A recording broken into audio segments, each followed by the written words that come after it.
వాడు ఈ జగత్తునంతటినీ ఇలాగే సృష్టించి నిర్వహించి లయింపచేస్తున్నాడు. వాడే నా ఆరాధ్య దైవం, అడిగో పూజామందిరంలో అని మీరు ఓం నిధనపతయే నమః అని పువ్వేయండి. రమించిపోయింది మీ హృదయం. ఇది మహేశ్వర దర్శనము. కాబట్టి ఇప్పుడు ఈ ఉత్సుకత, చూడాలి చూడాలి చూడాలి ఈశ్వరుణ్ణి అన్న తాపత్రయం మీరు సృష్టి స్థితి లయానుసంధానము నిరంతర ప్రక్రియగా చెయ్యడంలో ఉంటుంది. ఈ చెయ్యడంగా ఉంటే ఈశ్వరుడు ఎవడు? ఇప్పుడు మీరు తెలుసుకున్నారనుకోండి మహేశ్వరుడు ఏం చేస్తుంటాడో.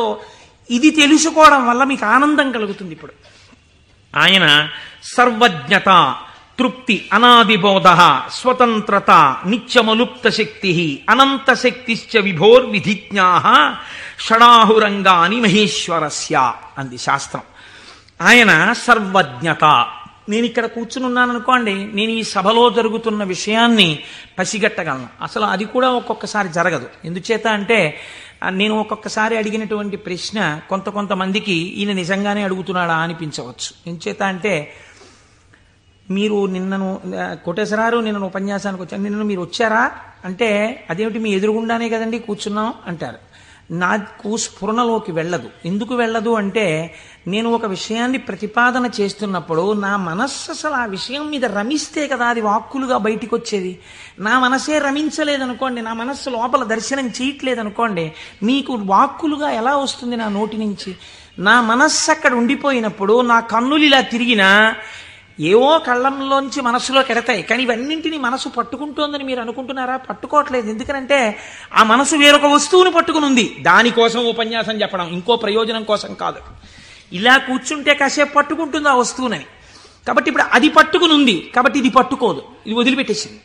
కాబట్టి కన్ను చూసినా మనస్సు పట్టుకోకుండా వదిలిపెడుతోంది. అలా మీకు నా యొక్క సర్వజ్ఞత యందు ఒక పరిధి ఉంది. నేను ఇక్కడే ఉన్నా నాకు కొన్ని తెలియవు. ఈశ్వరుడు అలా కాదు.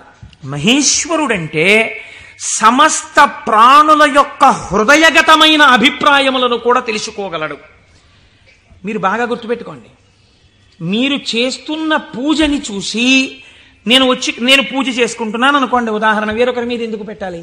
నేను పరమ డాంబికంగా ఇన్ని పువ్వులు పెట్టుకుని ఓం నిధనపతయే నమః, ఓం నిధనపతాంతికాయ నమః, ఓం ఊర్ధ్వాయ నమః, ఓం ఊర్ధ్వలింగాయ నమః అన్న పూజామందిరంలో కూర్చుని పుష్పార్చన చేస్తున్నాను అనుకోండి. మీరు కోటేశ్వరరావు గారు ఉన్నారా అండి అని హాల్లోకి వచ్చి కూర్చున్నారనుకోండి. ఆహాహా, ఏం పూజ చేస్తున్నాడండి కోటేశ్వరరావు, నిజంగా ఏమి ఉచ్చారణ, ఏమి నామాలు చెప్తున్నాడు అని మీరు ఇక్కడ గబగబా సోఫాలో కూర్చున్న వారి కింద కూర్చుని కళ్ళు మూసేసుకుని ఇప్పుడు ఆయన ఇలా పువ్వులు వేస్తుంటారు, ఇలా నామం చెప్తుంటారని మీకు ఆ నామాలు రాకపోయినా మనస్సులో ఇలా మీ చెయ్యి అంటూ మీరు పువ్వులు వేసేస్తూ మీరు కూర్చున్నారు. అక్కడ పూజ చేస్తున్న నేను నామాలు నోటితో చెప్తున్నాను, కానీ నా మనస్సు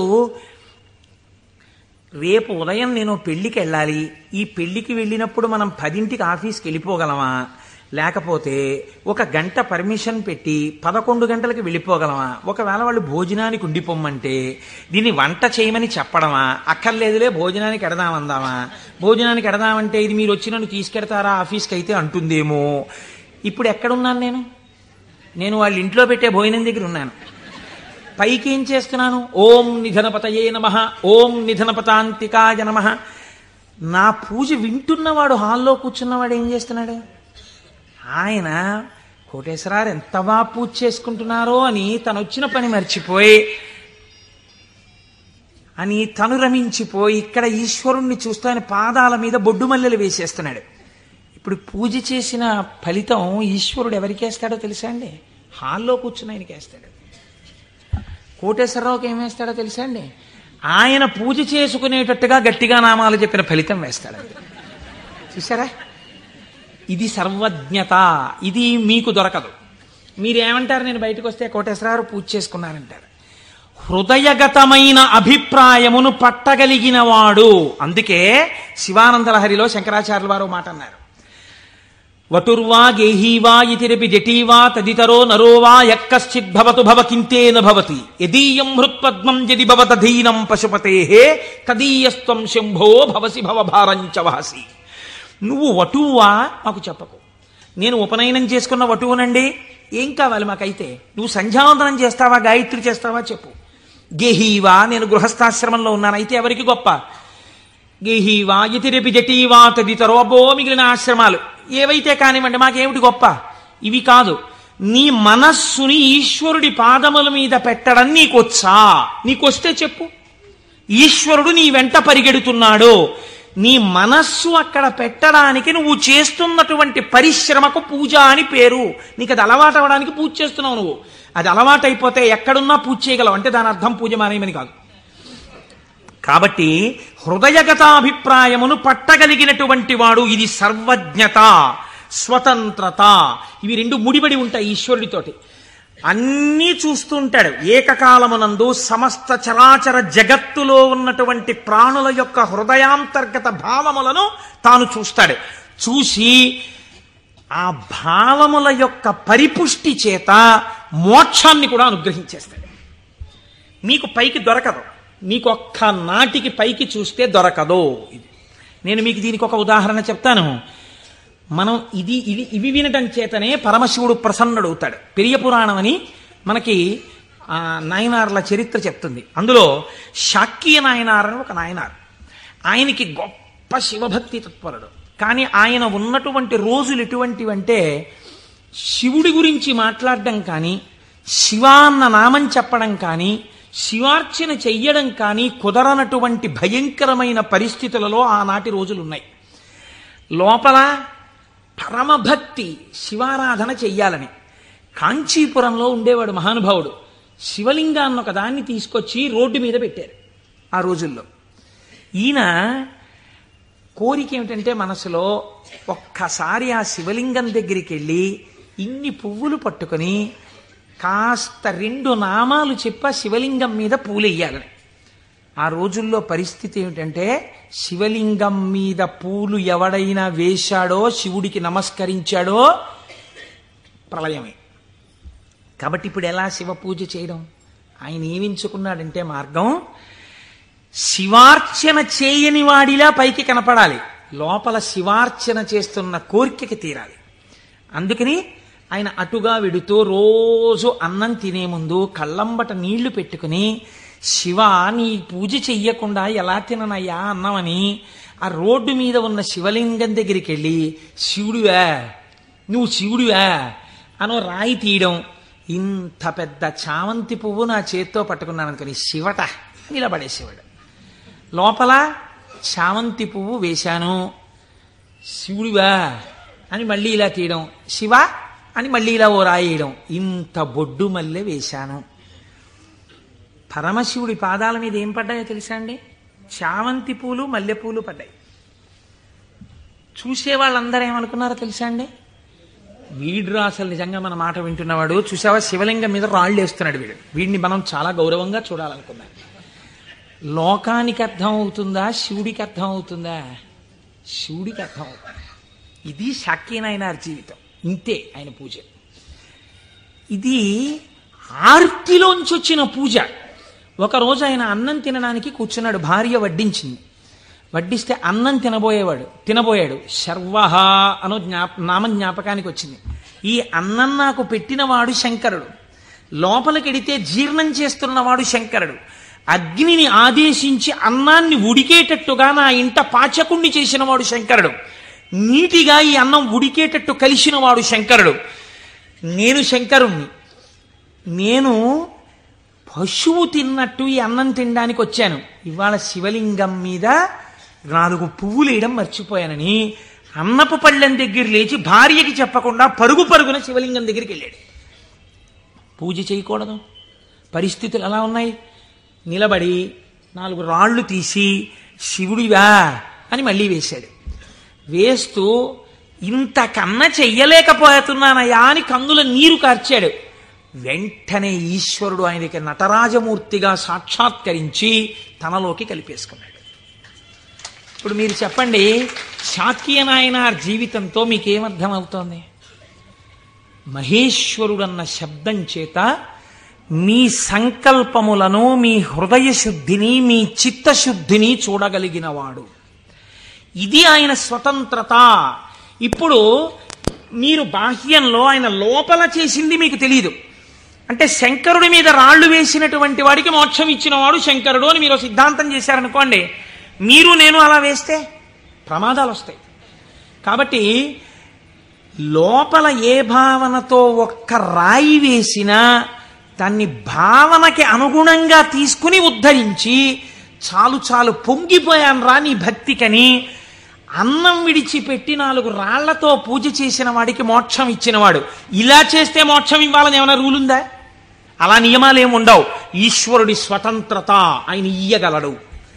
ఇది మహేశ్వర శబ్దము చేత ప్రతిపాదింపబడుతుంది. ఇది ఆయన శక్తికి లోపం ఉండదు. ఆయన ఇది చేశాడు కాబట్టి ఇంక ఇది చెయ్యలేడని మీరు చెప్పలేరు. ఆయన శక్తి క్షీణించిపోయిందండి, ఆయన అలిసిపోయాడండి, అలా ఏం ఉండదు. నిరంతర ఉత్సాహముతో ఉంటాడు. ఎప్పుడూ ఆయన శక్తి క్షీణించడం అన్నది ఉండదు. అటువంటి వాడెవడో సర్వజ్ఞత, తృప్తి. తృప్తి అన్న మాట ఎప్పుడు వస్తుందండి? మీరు చూడండి, ఒక ఆయనకి పెద్ద బంగళా ఉంది, కానీ ఆయన ఎప్పుడు ఎక్కడ కూర్చుని ఉంటారంటే ఆ ఇంటి పెరట్లో ఓ చక్కటి పూలతోట ఉంది, అందులో ఆయన ఒక ఈజీ చైర్ వేసుకుని అందులో కూర్చుని ఉంటారు ఎక్కువ. మా దొరగారు ఎక్కువగా వేప చెట్టు కింద కూర్చుని ఉండేవారు. వేప చెట్టు కింద కూర్చుని దొరగారు ఉన్నారు కాబట్టి దొరగారు ఇంట్లో ఉండడానికి అవకాశం లేదు. ఐశ్వర్యవంతులు శిష్యులున్నారు. ఏమిటి ప్రారంధం? ఇన్ని కన్నాలతో ఉన్నటువంటి తువ్వాలతో ఎలా తుడుచుకుంటున్నారు? మీకు ఒక మంచి తువ్వాలే కొనివ్వలేమా అన్నారంటే ఆయన అన్నారు, ఎవరు చెప్పారు మీకు నా తువ్వాలు కన్నాలతో ఉందని? సహస్రాక్షుడే నా తువ్వాలు, ఇంద్రుణ్ణి తువ్వాలుగా తుడుచుకుంటున్నాను, అందుకే చూడండి దానికి 1000 కళ్ళుంటాయన్నారు. ఇది తృప్తి. తనకిది లేదన్న భావన ఉండదు. అంతా నాదే, నాది కాంతి ఏమిటన్న భావనతో బతుకుతారు పెద్దలు. కాబట్టి అటువంటి తృప్తి మహేశ్వరుడి సొత్తు. కాబట్టి ఇటువంటి స్వతంత్రత, ఇటువంటి శక్తి కలిగిన వాడు ఏదైనా చేయగలడు. ఇక్కడ మనకి ఒక అనుమానం వస్తుంది, ఏమన్నా అంతా బాగుంది కానీ మనందరికీ ఎందుకంటే అలా కనపడదు? మరి మనందరికీ కూడా అలా తెలిసిపోయి హాయిగా భావన లోపల నాటుకుపోయింది అనుకోండి, ఇంకా మనందరం మీరు చెప్పేది ఏముంది, రేపు పొద్దున్న నుంచి మీరు కింద కూర్చోండి మేము అందరం చెప్తాం ఆ పతంజలి చెప్పినట్టు 1000 నాలుకలతోటి అంటే మరి ఎందుకు నిలబడదు? ఇది మీరు చాలా జాగ్రత్తగా కనిపెట్టవలసినటువంటి రహస్యం శాస్త్రంలో. మాయినంతు మహేశ్వరం, ఆయన మాయ ఆయనని చూడకుండా మిమ్మల్ని అడ్డగిస్తుంది. ఆ మాయ ఆయన అనుగ్రహం చేతనే తొలగుతుంది. మాయ అంటే ఉన్నదా లేనిదా? ఉన్నట్టు కనపడి లేనిది. అది చిత్రం. అది ఎవరిది? ఈశ్వరుడిదే. ఈశ్వరుడిదే అయిన మాయ ఈశ్వరుణ్ణి కనపడకుండా చేస్తుంది. ఏమిటండి మీ మాటలు అయోమయంగా ఉన్నాయి? నేను మీకు ఉదాహరణ చెప్తాను. మేఘం ఎవరి వలన వచ్చింది? సూర్యుడి వలనే వచ్చింది. సూర్యుడు సముద్రములో ఉన్నటువంటి నీటిని లాగాడు. నీటిని లాగితే నీటి ఆవిరిగా వచ్చి మేఘం ఏర్పడింది. ఈ మేఘం సూర్యుడికి అడ్డొచ్చింది. ఇప్పుడు సూర్యుడు కనపడ్డా? కనపడ్డ మేఘం అడ్డొచ్చేసింది. సూర్యుడి చేత తపింపబడిన సముద్ర జలములు ఆవిరిగా పీల్చబడితే మేఘమై సూర్యుడినే అడ్డినట్టు ఈశ్వరుడి యొక్క శక్తియే మాయగా పరిణమించి ఈశ్వరుడు కనబడకుండా చేస్తుంది. ఈ మాయ తొలగడం ఎవరి వల్ల తొలగుతుందో తెలుసా అండి? ఈశ్వర వాక్కు వలన, ఈశ్వర స్వరూపులైన గురువాక్యముల వలన. నిరంతర గురువాక్య శ్రవణమే మాయ తొలగుటకు సాధనము. అందుకే గురువు లేని విద్య గుడ్డి విద్య. ఆ గురువు అనుగ్రహం ఉంటే తప్ప మాయ తొలగదు. ఈ మాయ చిత్రంగా ఉంటుంది. ఎంత చిత్రంగా! మాయ యొక్క స్వభావమేమి మీకు తేలిక మాటల్లో చెప్పాలంటే, ఇప్పుడు నేను దాని గురించి పెద్ద చర్చ చెయ్యకుండా చెప్పాలి అంటే, మాయ వలన వచ్చేటటువంటి ఉత్తర లక్షణము కామక్రోధములు. ఎందుచేత? వెంటనే ఈశ్వరుడితో ఉన్నటువంటి పట్టు విడిచిపెట్టేసుకుని తన యందు పెట్టేసుకుంటాడు. పెట్టేసుకుని ఈశ్వర దర్శనమాగి ఇదంతా నా ప్రజ్ఞ అంటాడు.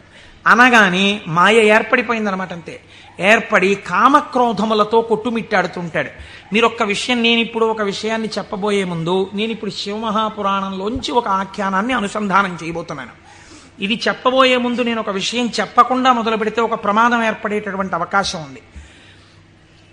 ఒక 95 సంవత్సరాల వృద్ధుడు అలా వెళ్ళిపోతూ ఉపన్యాసం అయిపోయిన తర్వాత ఒక ఆటో కింద పడబోయారనుకోండి. చూసిన వాళ్ళు, అయ్యయ్యో తాతగారు అదేంటండి అలా ఆటో కనపడలేదా మీకు అంత లైట్ వేస్తే అంటే బాబు కళ్ళు డాజిల్ అయిపోయాయా, కనపడలేదు, పడిపోయాను అన్నారు అనుకోండి, మీరు ఏంటంటారు? గబగబా ఎత్తి తీసుకొచ్చి పక్కన కూర్చోబెట్టి, తాతగారు ఏమైనా దెబ్బలు తగిలాయా అండి అని ఆటో పిలిచి మాట్లాడి వారిని వారి ఇంటికి పంపిస్తారు. నాలాంటి ఒక దుఃఖపోతూ ఇలా ఇలా అడ్డు పెట్టి ఆటో కింద పడ్డాడు అనుకోండి, మీరు ఏమంటారు? ఏమయ్యా ఆ మాత్రం చూసుకోలేవా ఏంటి, అలా వెళ్ళిపోయి పడిపోయేంటి అంటారు కదా. ఒక అజ్ఞాని పడిపోయాడు అనుకోండి, అది పెద్ద విశేషంగా మీరు చెప్పక్కర్లా. ఎంతటి మహాత్ములు కూడా మాయకి ఎలా పడిపోతూ ఉంటారో మీరు తెలుసుకున్నారనుకోండి, దానికి ఎంత శ్రద్ధ అవసరమో మీకు అర్థమవుతుంది. కాబట్టి అలాంటివి చెప్పేటప్పుడు ఏ కోటేశ్వరరావు లాంటి వాడో కామమునకు వశుడైనాడు, క్రోధమునకు వశుడైనాడు అని చెప్తే అది పెద్ద విశేషం ఏంటంటే వాడు అలాంటి వాడే అంటారు. కాదు, ఒక మహాపురుషుడు అలా వశుడైనాడు అనుకోండి. అందుకే వాళ్ళు మహాత్ములు ఎవరు తమ జీవితంలో సంఘటనలు దాచరు, రాసేస్తారు. మహాత్మా గాంధీ గారు జీవితంలో ఆటోబయోగ్రఫీ రాసుకున్నప్పుడు చెప్పుకున్నారు, చంద్రశేఖర పరమాచార్య స్వామి 73వ ఏట ఇప్పటికీ నన్ను ఆశ అప్పుడప్పుడు పట్టుకునే ప్రయత్నం చేస్తూ ఉంటుందని చెప్పుకున్నారు. మహాత్ములు దాచరు. కనుక చూడండి, శివమహాపురాణం మీకు ఈ జ్ఞానాన్ని ఉపదేశించడానికి ఒక అద్భుతమైన ఘట్టాన్ని తీసుకొచ్చి బోధ చేసేటటువంటి ప్రయత్నాన్ని ప్రారంభం చేస్తోంది. ఒకానొక సమయంలో నారద మహర్షి హిమవత్ పర్వతము యొక్క క్రింది భాగమునందు గంగానది ప్రవహించేటటువంటి ప్రాంతంలో పరమశివుడు ఎక్కడ కూర్చుని తపస్సు చేశాడో అటువంటి గుహలో కూర్చుని పరబ్రహ్మమును గూర్చి తపస్సు చేశాడు. తపస్సు చేస్తున్నప్పుడు ఇంద్రుడు మన్మధుణ్ణి పిలిచి ఒక మాట చెప్పాడు. తపస్సు చేస్తున్నాడా? తపస్సు అంటే భగవంతుని యందు మనస్సు లగ్నమై ఉండాలి. అది చంచలమవుతుందా లేదా పరీక్ష చేస్తుంటారు. కనుక నువ్వు వెళ్ళి వికారములను ఇంద్రియములకు చూపించి వశుడవుతాడేమో చూడమన్నారు. అంటూ ఇంద్రుడు అన్నాడు, హిమశైల గుహాయాం హి మునిస్తపతి నారద మనసోద్దిశ్య విశ్వేశం మహాసంయమమాన్ దృఢ. అడిగోనయా, మహాసంయమవాన్, సంయమి అయినటువంటి నారద మహర్షి తపస్సు చేస్తున్నాడు. మన్మథా నువ్వు అక్కడికెళ్ళి ప్రలోభ పెట్టి ఆయన తపస్సు భగ్నమయ్యేటట్టుగా చూడు. అగ్నియందు తప్తమైతే కదండి బంగారానికి కాంతి. పరిస్థితులను తట్టుకుని నిలబడినప్పుడు కదండి వాడు బ్రహ్మశ్రవణం. కాబట్టి ఆ తపస్సుకి విఘ్నం పెట్టడం, ఆ తపస్సు సిద్ధించడానికి బాగా పుటం పెట్టడమే నా దృష్టిలో. ఇప్పుడు మన్మధుడు వెళ్ళాడు, ఏదో ప్రయత్నం చేశాడు, ఆయన ఏం లొంగలేదు. నారద మహర్షి యొక్క తపస్సు సఫలీకృతమైంది. ఆ తపస్సు పూర్తి చేసి ఆయన బయటికి వచ్చారు.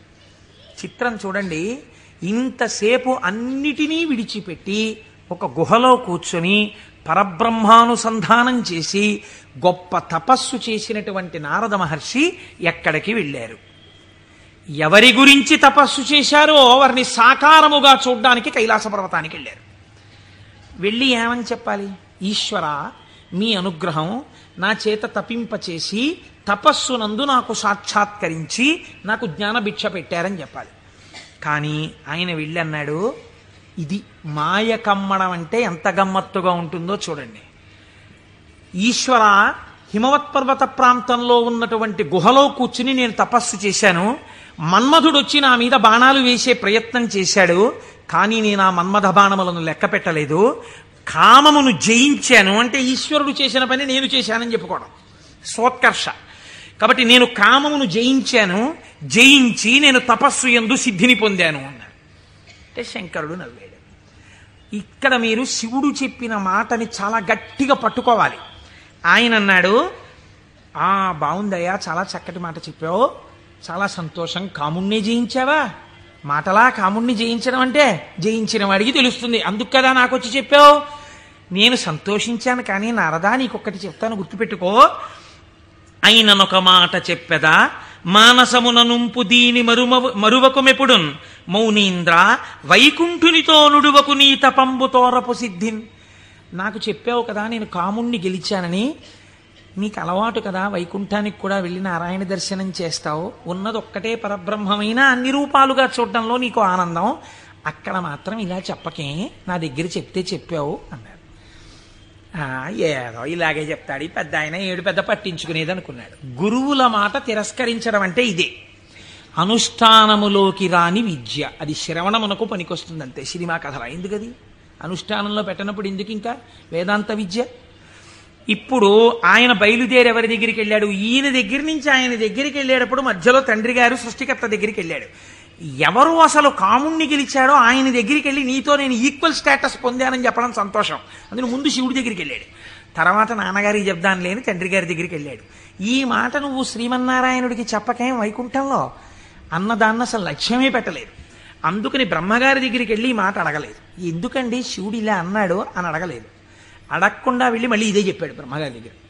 నాన్నగారు నేను తపస్సు చేశానండి, మన్మధుడు వచ్చి బాణాలు వేశాడండి, అయినా నేను చెల్లించలేదండి, కాముణ్ణి గెలిచాను, తపస్సు యందు సిద్ధిని పొందాను అన్నాడు. అంటే బ్రహ్మగారు అన్నాడు, ఊరే నాన్న అలా అనకూడదురా, నేను నీకో మాట చెప్తాను విను.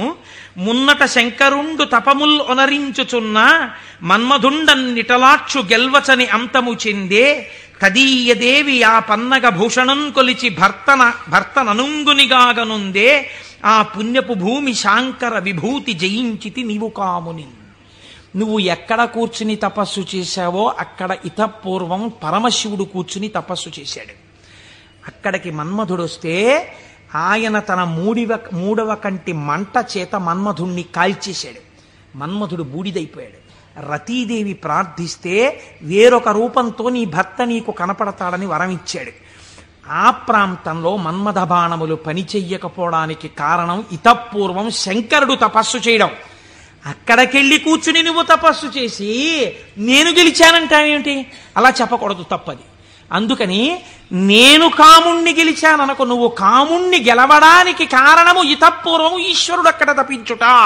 అది శివప్రజ్ఞ, నీ ప్రజ్ఞ కాదు, నువ్వు అలా అనకు అన్నాడు. అంటే మనం ఏదైనా సాధిస్తే ఇది ఈశ్వరానుగ్రహము చేత సాధింపబడినది అనాలి. అంతేకాని నారదుడు తప్పు చేశాడని మనం ఇంటికి వెళ్ళిపోతే ఇంకెందుకు?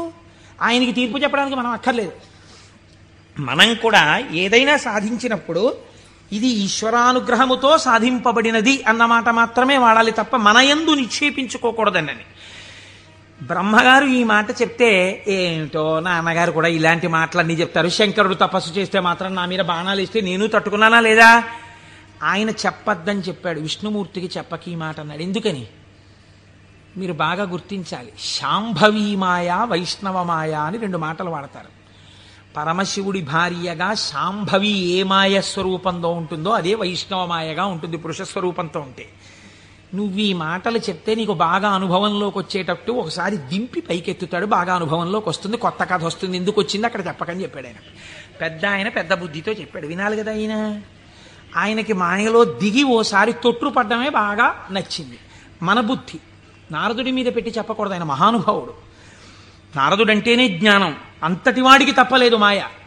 ఇప్పుడు ఆయన వైకుంఠానికి వెళ్ళాడు. వైకుంఠానికి వెళ్ళి గబగబా ఎదురొచ్చి, ఏమిటి నారదా ఈ మధ్య కనపట్టలేదు అని ఎదురొచ్చాడు నారాయణుడు. ఎదురొస్తే ఏం చెప్పమంటారు స్వామి, నేను తపస్సు చేశాను, మన్మధుడు వచ్చి నా మీద బాణాలు వేశాడు, నేను చెల్లించలేదు, నేను తపస్సునందు సిద్ధి పొందానన్నాడు. అయిపోయింది, చెప్పద్దన్న చోట చెప్పేశాడు. అనకరా అన్న మాట అనేశాడు. ఏమొచ్చింది ఇప్పుడు దానివల్ల? నేను వెంకటాచలంలో దర్శనం 3 మాటలు చేశానండి. ఈ లైన్లోంచి వెళ్తున్నప్పుడు బయటకు వచ్చేసే లైన్లోంచి లోపలికి పంపించే లైన్లోకి దూరిపోయి 2 మాటలు దర్శనం చేసుకున్నాను అన్నారనుకోండి. అది పాపమా పుణ్యమా మీరు ఆలోచించండి. ఈశ్వరుణ్ణి దొంగచాటుగా మీకు ఆ టిక్కెట్ మీద ఒక్కసారి చూసిరా, మీకు ఎంత దర్శనం లభ్యమైతే కోట్ల జన్మలు తపించిన వాళ్ళకి దొరకని ఈశ్వరుడు నాకు ఈ మాత్రం లభించాడని సంతోషంగా బయటకు వస్తే కృతార్థత. దొంగతనంగా దూరిపోయి 2వ మాట వెళ్ళొస్తే నాకు మీకు తెలియదేమో, ఈశ్వరుడికి తెలియదండి, వెంకటేశ్వరుడికి. అంటే దొంగతనంగా 2వ మాట వచ్చావా నన్ను చూడ్డానికి అని దానికి తగిన ఫలితం ఆయన ఇస్తే ఏమవుతావు? ఎందుకు వచ్చినల్లది? ఇవే అక్కర్లేని పనులు, చెయ్యొద్దన్న పనులు చేయడం అంటే ఇలాగే ఉంటాయి. కాబట్టి ఆయనకి చెప్తే ఆయన వెంటనే అన్నాడు, అబ్బబ్బబ్బ ఎంత గొప్ప పనో, ఏది మళ్ళీ చెప్పు. నేనండి తపస్సు చేసి మన్మథ బాణాలు పడితే లొంగకుండా సిద్ధి పొందాను. అబ్బా ఎంత గొప్ప విషయమయ్యా నారదా, ఎంత సంతోషంగా ఉందో నాకు. ఎవరు చేయగలరాయా ఈ పని? శివుడు చేశాడు, నువ్వు చేశావు. ఆయనకి అర్థమైపోయింది. ఓహో, అంటే ఇప్పుడు ఈయనకి బాగా పుటం పెట్టి జ్ఞానము లోపల నిలబడేటట్టుగా చెయ్యవలసిన అవసరం ఏర్పడింది. అంతేకాని ఆయన్ని చిన్నబుచ్చడం కాదు, తొట్టుపడకుండా నిలబెట్టాలి మనం అయితే ఇప్పుడు. కాబట్టి చాలా సంతోషమోయ్ అని కౌగిలించుకుని వెళ్ళిరా అన్నాడు. ఇప్పుడు మాయ ప్రారంభం అయిపోయినట్టే కదండి, అది నడిపిస్తుంది ఎటెళ్ళాలో. ఈయన బయలుదేరి వెడుతున్నాడు. వెడుతూ వెడుతూ ఒక రాజ్యంలోకి వెళ్ళాడు. ఆ రాజ్యాన్ని పరిపాలించేటటువంటి రాజు పేరు శీలనిధి, ఆయన కుమార్తె పేరు శ్రీమతి. వెళ్ళి ఆ శీలనిధి అనబడేటటువంటి రాజు యొక్క అంతఃపురంలోకి వెళ్ళాడు. మహానుభావుడు నారదుడు వచ్చాడన్నాడు, స్వాగతం చెప్పారు, పాదములు కడిగారు, తీసుకొచ్చారు, కూర్చోపెట్టారు. వాళ్ళ అమ్మాయిని తీసుకొచ్చారు. అమ్మాయినికి నమస్కారం చెయ్యమ్మా అన్నారు. ఆ పిల్ల నమస్కారం చేసింది. మా పిల్లకి ఎటువంటి వరుడు వస్తాడో చెప్పండి అన్నారు. ఆ పిల్ల యొక్క చెయ్యి చూసి త్రికాలవేది నారదుడంటే తెలియందేముందండి.